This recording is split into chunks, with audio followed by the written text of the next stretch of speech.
Super super. Tovino പുറകെ വരുന്നുണ്ട്, ഒന്നും പറയല്ല, സൂപ്പർ. അടിപൊളി അടിപൊളി കലക്കി കലക്കി. അത് പ്രതീക്ഷ പോലെ വന്നിട്ടുണ്ടെന്നാണ് ഞാൻ വിശ്വസിക്കുന്നത്. ഇവരുടെ റെസ്പോൺസ് ചെയ്യുന്നതാണ് അറിയാൻ. ഇവരുടെ അല്ല, സിനിമ കണ്ടിട്ടുള്ള ആൾക്കാരുടെ ആ ഒരു അഭിപ്രായമാണ് നമുക്ക് അറിയേണ്ടത്. അതിന് വേണ്ടിയിട്ടാണ് നമ്മൾ സിനിമ കാത്തിരിക്കുന്നത്. ഞങ്ങളൊക്കെ വളരെ ഹാപ്പി ആയിരുന്നു ഓൾറെഡി റിലീസിന് മുമ്പേ. ഞാൻ കണ്ടിടത്തോളം തിയേറ്ററിൽ അവസാനം ആ ഒരു കയ്യടി ഞാൻ പ്രതീക്ഷിക്കുന്നത് കിട്ടി. ഞാൻ വിചാരിക്കുന്നത് അവർക്കത് ഇഷ്ടപ്പെട്ടതുകൊണ്ട് കൈയടിച്ചാണെന്നുള്ളതാണ്. സുഷിനോട് ചോദിക്കണം. ഓക്കെ പറഞ്ഞില്ല എന്ന് പറഞ്ഞ് അവിടെ ഇരുന്ന് ഒരു 10 മിനിറ്റ് കൊണ്ട് സിനിമ കഴിഞ്ഞ പോലെ തോന്നി. അതുപോലെ സൂപ്പർ എന്റർടൈനർ. എടുത്തു പറയേണ്ട സൗബിന്റെ പെർഫോമൻസ്. സൗബിൻ തകർത്ത് വരേണ്ടത് വെച്ചാൽ ഒരു സിനിമയുടെ ഗതി മാറ്റുന്ന കഥാപാത്രമായിട്ടാണ് വന്നിരിക്കുന്നത് സൗബിൻ അത് 100% നന്നായിട്ട് ചെയ്തിട്ടുണ്ട്. അടിപൊളി കളർഫുൾ സിനിമ എന്ന് വെച്ചാൽ അടുത്ത ഹിറ്റ് ഈ വർഷത്തെ അടുത്ത 100 കോടിയിലേക്ക് കയറും ഷുവർ. ലാലിന്റെ കൈയടക്ക ലാൽ സൂപ്പറായിട്ട് ചെയ്തിട്ടുണ്ട്. പിന്നെ എടുത്ത് പറയേണ്ട കോസ്റ്റ്യൂം ഡിസൈനിങ് തകർത്തു കേട്ടോ, ഒന്നും പറയാനില്ല. സൂപ്പർ പടം. 100% ഫാമിലി ആയിട്ട് വന്ന് കാണാം. Super cinema. This is my debut film.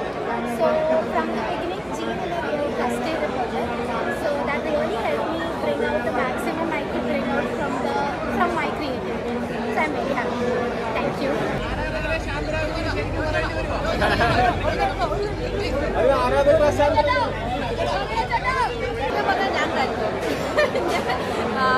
The entire ups and downs, David particularly കടന്നു പോകുന്ന ഒരു ഇമോഷണൽ ബാക്ക് സ്റ്റോറിയും ആ ബാക്ക് സ്റ്റോറി എടുത്തിട്ട് സിനിമയിലേക്ക് എങ്ങനെയാണ് വിടാനും കൊണ്ടുവരുന്നത് അതൊക്കെ ആ last climax also the climax shot that was taken it moved me to tears. That is നടിച്ചു നടക്കുന്ന I don't know about that.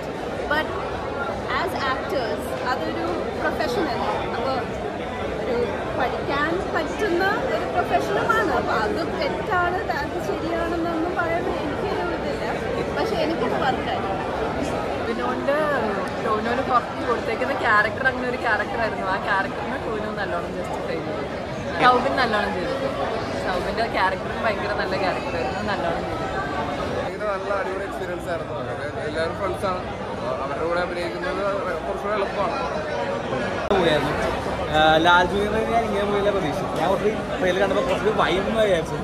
വൈബുണ്ട്, പക്ഷേ മൂവി സീരിയസ് നല്ല ചെയ്യാറുണ്ട്. സിനിമയ്ക്കുള്ളിലെ സിനിമ എന്ന് പറയുമ്പോൾ നമ്മൾ കൂടുതലും ലൈക്ക് സിനിമയുടെ ഷൂട്ടിങ് ഇതൊക്കെ കാണിച്ചിട്ടുണ്ട്. പക്ഷേ ഇതിനകത്ത് ഒരു സൂപ്പർ സ്റ്റാർസിൻ്റെ അപ്സ് ആൻഡ് ഡൗൺ, ഒരു സൂപ്പർ സ്റ്റാർ ആളുടെ അപ്സ് ആൻഡ് ഡൗൺ ഇല്ല. ഡ്രൈവിംഗ് ലൈസൻസിൽ നമ്മൾ ട്രോളി പോലെ ഞാൻ ഇത് കുറച്ചുകൂടി ഡേവിഡ് പണിക്കർ എന്ന് പറഞ്ഞ ആക്ടറുടെ ലൈഫ് കാണിക്കണം. ഏതായാലും അധികം ട്രോളുകളില്ല, കുറച്ച് ഇമോഷണൽ ഉണ്ട്. ആൻഡ് പെർഫോമൻസ് വൈസ് നന്നായി ചെയ്യുന്നുണ്ട്. ടോവിനോ നന്നായി പെർഫോം ചെയ്യുന്നുണ്ട്. അനുമേനുണ്ട് അതിൽ എക്സ്റ്റൻഡ് ക്യാമിയോ പോലെ. ഫുള്ളി ക്ലൈമാക്സ് ആയപ്പോൾ നല്ല രസമുണ്ടായിരുന്നു, നല്ല പെർഫോമൻസ് ആയിരുന്നു. പിന്നെ സുരേഷ് കൃഷ്ണ, നമ്മുടെ ഈ ലാൽ ജൂനിയറിൻ്റെ എല്ലാ പടവും ഡ്രൈവിംഗ് ലൈസൻസ് ആയാലും സുരേഷ് കൃഷ്ണ പ്രത്യേക വൈബായിരിക്കും. എടുത്തു പറയേണ്ട ഈ മൂവിയുടെ കോസ്റ്റ്യൂം ഡിസൈനിങ് ആണ്. എത്താനും കണ്ടാണ് പേര് പൊളിച്ചിട്ടുണ്ട്. കാരണം ഭയങ്കര വൈബായിരുന്നു സ്ക്രീൻ കാണാൻ തന്നെ. ഒരുപാട് കളേഴ്സ് ജോണ്ട് വരുമ്പോൾ ഭയങ്കര കളർഫുൾ ഫീലായിരുന്നു. നിരാശപ്പെടുത്തില്ല, ട്രെയിലർ എൻജോയ് കാണാൻ പറ്റിയ മൂവിയാണ്. കുറച്ച് നല്ല കോമഡീസ് ഉണ്ട്, മൂവി ലൈഫ് കാണിക്കുന്നുണ്ട്. ആൻഡ് നല്ലൊരു എൻഡിങ് തന്നെ കൊടുത്തത്. ഒരു ജാടയായ സൂപ്പർ സ്റ്റാറിൽ നിന്ന് എങ്ങനെ ഒരാളെ നല്ലൊരു ആക്ടറായിരുന്നു. ആൻഡ് ലാൽ ജൂനിയർ തന്നെ കൊടുത്തു.